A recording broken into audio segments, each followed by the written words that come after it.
여러분 혹시 기부천사 중국집 배달원 김무수 씨를 아십니까? 예, 아시는 분도 있는 것 같습니다.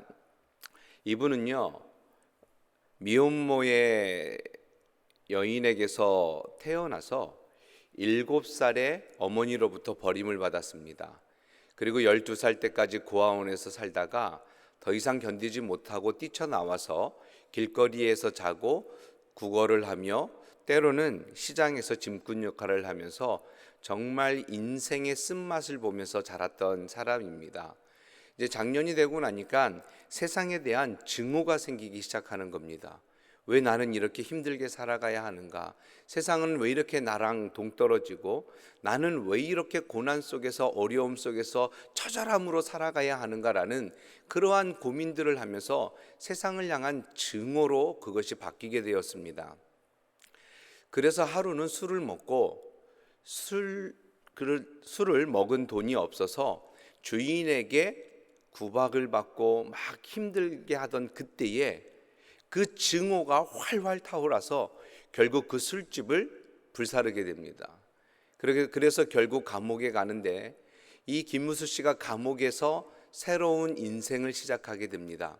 그 이유는 감옥에서 어린이 재단에서 발간하는 사과나무라는 그 책 한 권을 손에 쥐고 그것을 읽음으로 인해서 그의 인생이 확 바뀝니다. 그 속에서 무엇을 발견하냐면요, 가정폭력과 빈곤으로 고통하고 힘들어하는 어린아이들의 소식을 접합니다. 그리고 난 뒤에 출소를 하면 자신은 이런 어린아이들을 위해서 살아가겠다라고 다짐을 하고 출소를 하고 난 뒤에 중국집 배달원을 하면서 한 달에 70만 원 정도 버는 그 돈을 가지고 약 10만 원이라는 거금을 후원을 하게 됩니다. 그러면서 이제 기부천사로 알려지게 됩니다. 그런데 2011년에 뜻하지 않은 사고를 당하게 되고 결국 세상을 떠나게 됩니다. 이러한 김무수 씨의 이야기를 다룬 영화가 2012년 최수종 씨가 주연을 맡게 되고 철가방 우수 씨라는 영화가 나오게 됩니다. 그래서 우리 사회에 너무나 잘 알려졌죠. 저는 이 기사를 보고 이 글을 보면서 저는 이렇게 생각을 했습니다. 이 김무수 씨야말로 가장 소박한 자비를 베풀었던 사람이다. 가장 위대한 친절을 세상에 베풀며 가장 작은 나눔을 하면서 행복을 느꼈던 사람이 아닌가라는 생각을 해보게 됩니다. 오늘 우리가 나눌 이 성령의 열매 5번째는 자비입니다. 이 자비라는 단어는 kindness 또는 gentleness, 그래서 친절함 또는 관대함, 이런 뜻을 가지고 있습니다. 그래서 이 자비라는 것은 다른 사람에게 기꺼이 봉사하려는 마음이 바로 자비라는 겁니다. 이 자비라는 것은 나를 위한 것이 아니라 바로 다른 사람들을 위해서 기꺼이 봉사하려는 마음이 곧 자비다라는 겁니다. 그렇다면 성경은 이 자비에 대해서 어떻게 말하고 있는지 우리가 하나하나 한번 살펴보면 좋을 것 같습니다. 첫 번째로 자비는 조건 없는 하나님의 성품입니다. 에베소서 2장 7절 말씀에 보면 이는 그리스도 예수 안에서 우리에게 자비하심으로써 그 은혜의 지극히 풍성함을 오는 여러 세대에 나타내려 하심이라. 오늘 이 말씀은 예수 그리스도를 통한 하나님의 구속 사역에 대해서 설명을 하고 있습니다. 여러분들과 저는 불순종의 아들들이었습니다. 본질상 진노의 자녀이었고 이미 우리는 하나님을 대적하고 허물로 죽은 인생입니다. 그럼에도 불구하고 하나님께서 그 사랑의 은혜를 우리에게 베풀어 주셔서 예수 그리스도를 이 땅에 보내주심으로 말미암아 우리가 다시 한번 새로운 생명을 얻게 됩니다. 이 말씀을 잘 설명해 놓은 것이 에베소서 2장 4절과 5절 말씀입니다. 긍휼이 풍성하신 하나님이 우리를 사랑하신 그 큰 사랑을 인하여 허물로 죽은 우리를 그리스도와 함께 살리셨고 너희는 은혜로 구원을 받은 것이라. 그러니까 우리가 어떻게 구원을 받았습니까? 하나님의 그 긍휼, 자비의 은혜로 말미암아 하나님의 그 큰 사랑의 은혜가 우리에게 임했기 때문에 우리가 구원을 받았다라고 사도 바울이 증언을 하고 있습니다. 여러분이 하나님의 사랑, 이 자비의 은혜, 하나님의 놀라운 그 큰 은혜는 조건이 없는 사랑이었고 자비였습니다. 만약에 하나님이 우리에게 어떠한 조건을 내걸어 놓으셨다라면 저는, 여러분은 그 조건을 만족하지 못하고 결국 구원을 얻지 못하게 되는 겁니다. 그러나 하나님의 그 자비하심은 조건이 없는 자비였습니다. 이것을 성경에서 한번 찾아보도록 하겠습니다. 마가복음 1장에 보면은 한 나병 환자가 등장을 합니다. 그가 예수님의 앞에서 무릎을 꿇고 간절하게 간청합니다. 예수님께서 저를 치료하실 수 있습니다. 그때에 예수님께로 뭐라 말씀하셨습니까? 마가복음 1장 41절에 보면 예수께서 불쌍히 여기사 손을 내밀어 그에게 대시며 이르시되 내가 원하노니 깨끗함을 받으라 하시니. 먼저 예수님의 마음속에 어떤 마음이 계셨습니까? 불쌍히 여기는 마음, 자비의 마음이 예수님에게 있었고 그에게 어떻게 해요? 깨끗함을 받았다라고 선언을 했을 때에 그가 완전히 치유를 받았습니다. 누가복음 7장에도 나인성의 한 과부가 등장을 합니다. 그는 남편을 잃고 정말 어렵고 힘겹게 살아갈 때에 오직 아들만 보고 살아갑니다. 그런데 그 아들마저 죽게 됩니다. 그때에 주님께서 누가복음 7장 13절에서 주께서 과부를 보시고 불쌍히 여기사 울지 말라 하시고, 주님의 마음에 그 여인이 눈에 들어온 겁니다. 그 여인이 눈에 들어오는 순간 예수님의 마음속에 어떤 마음이 생긴 겁니까? 자비의 마음, 그 긍휼의 마음, 그 마음을 가지고 예수님께서 그 청년에게 청년아 일어나라 라고 말씀하신 겁니다. 그때에 그 청년이 일어나는 놀라운 은혜가 일어납니다. 또한 예수님께서 여러 도시를 다니시면서 이런저런 사람을 보는데 정말 병들고 약한 자들이 눈에 들어오는 겁니다. 그때 예수님께서 마태복음 9장 36절에 보면 그 무리를 보시고 불쌍히 여기셨다라고 말씀합니다. 여러분이 주님의 마음 어떤 마음일까요? 주님은 그들을 치유하고 그들을 일으키시고 그들을 낫게 하시고 죽은 자를 다시 살리시는 그런 놀라운 은혜를 그들에게 베풀 때에 조건이 없이 베풀었다라는 겁니다. 이것이 바로 하나님의 사랑입니다. 조건이 없는 자비의 마음이라는 거죠. 만약에 우리가요 어떤 누군가를 사랑할 때에 조건을 걸고 사랑한다면, 내가 누군가에게 호의를 베풀고 친절을 베풀고 관대함을 베풀 때에 그것에 내가 어떠한 유익을 얻고자 하는 마음이 있다면 그것은 성경이 말하는 자비의 마음이 아닙니다. 하나님의 성품인 이 자비는 조건이 없이 무조건적으로 줄 수 있는 긍휼의 마음이다라고 성경은 우리에게 가르쳐주고 있습니다. 그래서 누가복음 6장 36절에 보면 너희 아버지의 자비로우심 같이 너희도 자비로운 자가 되라 이렇게 말씀하셨습니다. 하나님께서 자비로우시기 때문에 하나님이 우리에게 긍휼을 베푸실 때에 조건이 없는 그 사랑의 은혜를 우리에게 주셨기 때문에 우리도 동일하게 아버지가 자비하신 것처럼 우리도 자비해야 된다라고 성경은 말씀하고 있습니다. 그렇기 때문에 두 번째로 생각할 이 자비는요, 삶으로 증명되어져야 된다라는 겁니다. 빌립보서 1장 8절에 보면 내가 예수 그리스도의 심장으로 너희 무리를 얼마나 사모하는지 하나님이 내 증인이시니라. 이 고백은 사도 바울이 빌립보 교회와 성도들을 향한 고백이었습니다. 바울과 빌립보 교회의 성도들은 매우 특별한 관계 속에 있었습니다. 바울이 감옥에 있었을 때에 에바브로디도를 보내서 바울을 어떻게 해요? 돌보게 했고, 또한 물질로 후원하며 바울을 끝까지 기도했던 교회가 빌립보 교회였습니다. 그런 교회의 사랑을 받은 사도 바울은 또한 그들을 어떻게 사모했습니까? 우리가 금방 읽었던 빌립보서 1장 8절 말씀에 보면 예수 그리스도의 심장으로 그들을 사모했다라고 말씀하고 있는 겁니다.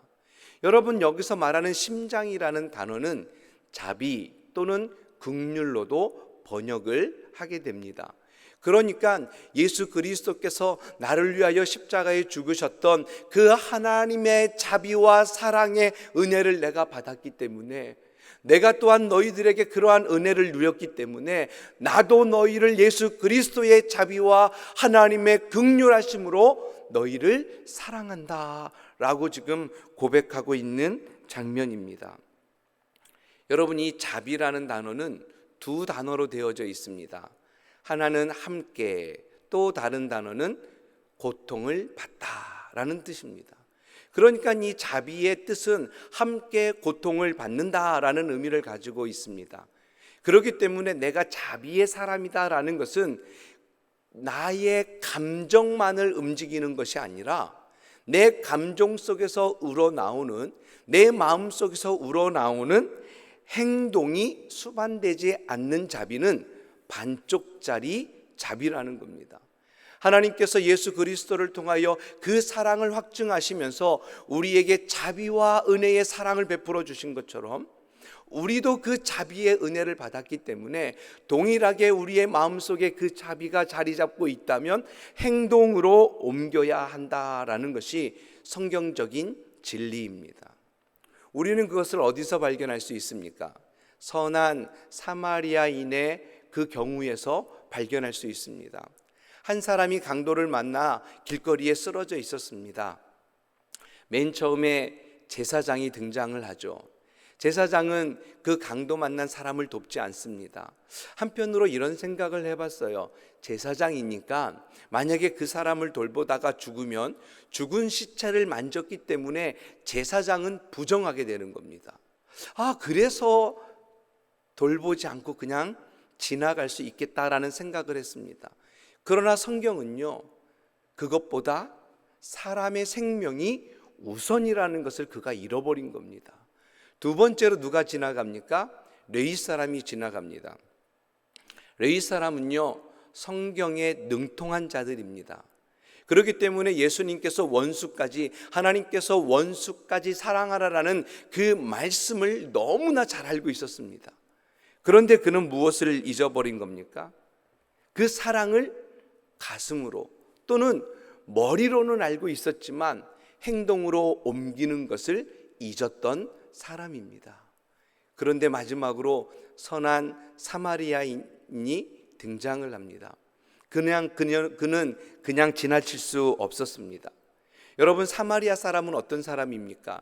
유대인들이 철저하게 외면했고 또한 그들을 상대하지 않을 뿐만 아니라 이방인 취급하고 개 취급할 정도로 조롱하고 미워하고 무시했던 사람들입니다. 그럼에도 불구하고 그 사람은 강도 만난 자를 그냥 지켜볼 수 없었습니다.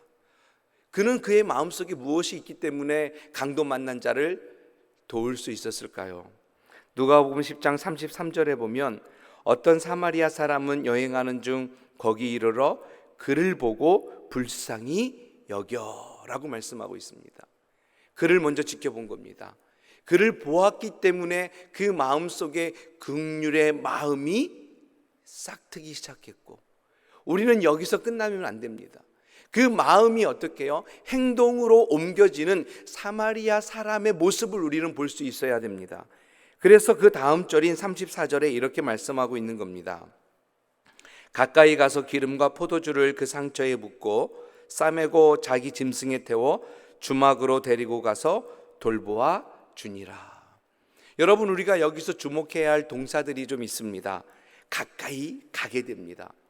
그냥 그가 긍휼히 여기는 마음에서 멈춘 것이 아니라 그를 향하여 가까이 가고 어떻게 해요? 상처를 싸매주고 그 다음에 짐승에 태워주고 그리고 주막으로 데려가 돌보았다라고 말씀하고 있습니다. 그는요, 마음으로만 긍휼히 여긴 것이 아닙니다. 행동으로 옮기면서 하나님이 주신, 우리에게 베풀어 주신 그 자비와 긍휼의 사랑을 받은 그 모습처럼 동일하게 하나님의 그 긍휼하심처럼 그에게 베풀고 행동하고 있다라는 것을 우리는 주목해야 합니다. 그렇기 때문에 우리는 이 자비를 생각으로만 멈춰서는 안 됩니다. 삶으로 증명해야 합니다. 사도 바울은 로마서 1장 17절에서 그것을 잘 설명합니다. 복음에는 하나님의 의가 나타나서 믿음으로 믿음에 이르게 한다, 이렇게 말합니다. 오늘 1장 17절에서 믿음이라는 단어가 2번 등장을 합니다. 그런데요, 앞에 있는 믿음과 뒤에 있는 믿음이 내용이 완전히 다릅니다. 앞에 있는 첫 번째 등장하는 믿음은 예수 그리스도를 구주로 영접하고 고백하는 믿음이고요, 두 번째 믿음에 이르게 한다라는 그 믿음은 믿음의 결과로서 그리스도인의 삶을 특징 짓는 성숙함을 말하는 겁니다. 그러니까 내가 예수 그리스도를 구주로 영접했다면 거기에 걸맞는 성도로서의 삶, 우리가 가지고 성숙해야 할 그 모습을 담고 있다라는 것을 말씀하고 있습니다. 그래서 야고보는 이렇게 말하는 겁니다. 행함이 없는 믿음은 죽은 것이다. 여기서 믿음을 강조하지 않는 것이 아닙니다. 믿음이 있는 사람들은 행함이 따라야 한다. 너희가 의롭다 칭함을 받았다라면 우리의 삶이 성화의 가정을 겪어가며 하나님께서 원하시는 참된 모습으로 변화되어야 된다라고 말씀합니다. 감리교의 창시자였던 존 웨슬리는 이 행함이 없는 믿음은 죽은 것이다 라는 이 말을 이렇게 표현합니다. 명목상의 그리스도인이다. Almost Christian, 이렇게 말합니다. 여러분, 근데 이 말씀은요, 잘 한번 보십시오. Almost Christian은요, 그리스도인이 아니라는 겁니다. 거의 그리스도인이 되었는데 아직까지 그리스도인이 아니다 라고 말씀하고 있는 겁니다. 여러분, 이것은 우리에게 주는 큰 도전입니다. 우리가 진정 하나님을 아버지로 믿고 예수 그리스도가 나의 구원자로 우리가 선언하고 고백했다면 우리는 그를 따라야 할 책임과 의무가 있는 겁니다. 이미 하나님께서 우리를 제자로 불러주셨다면 우리는 선생 되신 예수 그리스도를 따라가며 그가 행하셨던 일들을 그대로 할 수 있어야 합니다. 아직은 부족하죠. 아직은 연약하죠. 지금은 다 할 수 없죠. 그러나 우리의 목표는 어디까지 돼야 됩니까? 그리스도의 그 창성한 분량에 이를 때까지 우리는 끊임없이 성화해 가고 하나님께서 원하시는 그 뜻을 깨닫고 그 뜻대로 한 발 한 발 앞으로 나아갈 수 있는 여러분들과 제가 되기를 간절히 소원합니다. 그래서 다시 한번 여러분에게 말씀드립니다. 누가복음 6장 36절에 말씀하고 있는 것처럼 너희 아버지의 자비로우심과 같이 너희도 자비로운 자가 되라. 머리로만 생각하는 것이 아니라, 그 자비가 지식으로 내 안에만 머물러 있는 것이 아니라 삶 속에서 증명되어질 때에 여러분의 삶을 통하여 하나님께서 영광을 받으시게 될 겁니다. 마지막으로 우리가 생각해 보아야 할 것은 이 자비는 삶으로 드러날 때에 영향력이 나타난다라는 겁니다. 초대교회에 성령이 임하시고 어떤 일들이 일어났습니까? 모든 사람들이 물건을 서로 팔고 서로 통용하기 시작합니다. 자기네 재산 소유를 다 팔아서 각 사람의 필요에 따라 나누어 주고요, 집에서 떡을 같이 떼면서 그렇게 살아갑니다. 여러분, 그때에 어떤 일이 일어납니까? 사도행전 2장 47절에 보면 하나님을 찬미하며 또 온 백성에게 칭송을 받으니 주께서 구원받은 자 사람을 날마다 더하게 하시니라. 여러분, 어떤 일이 일어납니까? 초대교회 안에는 여러분, 예수 그리스도를 믿는다라는 것은 어떻게 보면 사회적으로 고립된 상황입니다. 유대인들은 그리스도를 인정하지 않습니다.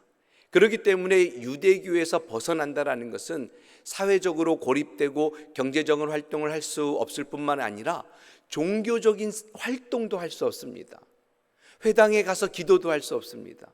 그런 상황 가운데 많은 사람들이 끼니를 채울 수 없고 필요를 채울 수 없기 때문에 그리스도인들이 그것을 알기 때문에 자기의 재산과 소유를 팔아서 그들의 필요를 따라 나누어 주는 자비와 긍휼의 역사가 그들 안에 일어나기 시작했습니다. 여러분, 그때에 놀라운 일이 일어납니다. 두 가지 일이 일어나는데, 첫 번째는 모든 사람으로부터 칭찬을 받습니다. 그러니까 그 교회 안에, 작은 교회 안에, 작은 모임 안에 하나님이 베풀어 주신 그 자비와 긍휼의 마음을 가지고 서로 나누고 서로 베풀 때에 주변에 있는 사람들이 그들의 모습을 보고 칭찬하기 시작한 겁니다. 소문이 나기 시작하고 그들에게 호의를 갖기 시작한 겁니다. 아, 저 사람들은 다르구나, 저 사람들은 정말 다르구나라고 생각하는 거죠. 요즘 코로나로 인하여 우리가 많이 힘들잖아요. 그런데 그 힘든 상황 가운데 한 축은 또 교회가 담당하고 있다라는 느낌도 들어요. 아니, 우리 교회는 참 잘하고 있어요. 대부분의 많은 교회들이 거리를 유지하고 마스크를 쓰고 열을 재고 소독을 하고 너무나 잘하고 있습니다. 그런데 몇 교회가 그렇지 않은 것 때문에 모든 교회들이 같이 어떻게 보면 손가락질을 당하고 있지 않는가라는 생각을 합니다. 그런데 우리는 그 교회를 비난해서는 안 됩니다. 비난하지 않아야 합니다. 우리는 오히려 우리의 모습을 다시 돌아볼 수 있어야 합니다. 비난하기보다는 우리는 그걸 더 철저하게 지키고 있는지, 우리로 인하여 다른 사람이 안전할 수 있도록 우리는 계속해서 나를 조명하며 다른 사람들을 유익되게 하는 것이 바로 우리가 해야 될 일입니다. 그때에 다른 사람들이 우리 부산 남교회를 보고, 야, 부산 남교회는 참 잘하고 있구나, 역시 하나님이 계신 교회야, 예수 믿는 사람들은 다르구나 라는 칭찬을 듣게 되는 겁니다. 두 번째는 구원을 받은 백성들이 많아지게 됩니다. 구원을 받는 사람들이 어떻게 해요? 날마다 숫자가 늘어났다라고 말씀합니다. 여러분, 이것은요, 복음의 확장을 이야기합니다. 우리가 자비의 마음을 가지고 하나님의 긍휼하신 대로 우리도 긍휼을 다른 사람에게 베풀 때에 바로 이것이 복음의 본이 되어지는 것이고 하나님의 사랑을 증거하는 것이고 복음을 증거하는 놀라운 영향력이 나타나서 믿지 않는 사람들이 교회로 찾아오게 되고 하나님을 알지 못하는 자들이 하나님이 누구인지에 대한 관심을 갖게 되고 예수 그리스도가 나를 위하여 십자가에 죽으신 그 놀라운 그 은혜를 그들이 입게 되어지는 겁니다. 그래서 교회가 확장이 되어져 가고 복음이 전파되어져 가고 있다는 것을 우리는 보게 됩니다. 여러분, 요즘 TV를 보면은 정말 비극적인 소식들이 계속해서 들려옵니다. 그러한 비극적인 소식들을 처음 들었을 때는 어떤 마음이 듭니까, 여러분? 안타깝다. 왜 그럴까? 정말 우리의 마음에도 그런 마음이 들지요. 근데 그런 이야기들을 또 듣고 계속 반복해서 들으면 어떻게 됩니까? 점점 우리의 마음이 무뎌지게 되고요. 결과적으로는 우리의 심리적인 상태도 무감각해져서 결국은 짜증이 나기도 하고 분노가 일기도 하고 무력감에 빠지기도 합니다. 요즘이 바로 그런 때가 아닌가 싶습니다. 둘러보면 좋은 것이 아무것도 없잖아요. 경제적으로 어렵고 국가적으로, 사회적으로, 세계적으로 모든 것이 힘든 이때에 작은 자비를 베풀 수 있는 용기와 힘이 우리에게 있으면 좋겠습니다. 저는 영국에서 테레사 수녀에 대한 논문을 쓰면서 이런 글을 읽은 적이 있습니다. 테레사 수녀는 사랑의 집이라는 곳을 운영하게 되는데 한날은 소금이 떨어진 겁니다. 그런데 이 소금, 설탕이 떨어진 것이 소문이 났는데 어떤 한 소년이 그 소식을 듣게 되는 거예요. 그래서 집에 가서 엄마에게 이렇게 이야기합니다. 그 소년이, 엄마, 나 3일치 내가 먹을 설탕과 소금을 줄 수 없어요? 그때 엄마가 질문합니다. 이 설탕과 소금 어디에 필요하니? 엄마, 사랑의 집에 설탕과 소금이 없대요. 제가 안 먹어도 되니까 그 소금을 저에게 주면 제가 그 집에 이것을 갖다 줄게요. 그때 엄마가 그 아이에게 소금을 주었다라고 합니다.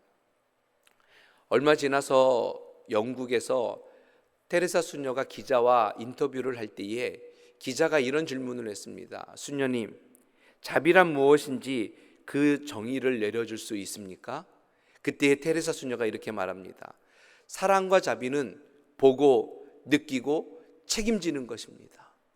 이 자비라는 것은 그냥 보고 느끼는 데 끝나는 것이 아니라 책임지고 행동할 때에 다른 누군가에게 영향력을 줄 수 있습니다. 여러분들이 자비를 베풀고 여러분들이 하나님의 마음으로 긍휼을 베풀 때에 누군가를 변화시킬 뿐만 아니라 누군가를 하나님께로 인도하는 통로가 될 것입니다 라고 이야기를 하게 됩니다. 사랑하는 성도 여러분, 이 자비의 은혜 어디에서부터 시작해야 할까요? 우리는 이 자비, 긍휼을 작은 공동체에서부터 시작해야 합니다. 바로 우리의 가정, 우리의 소그룹에서부터 이것을 해나가면 좋겠습니다.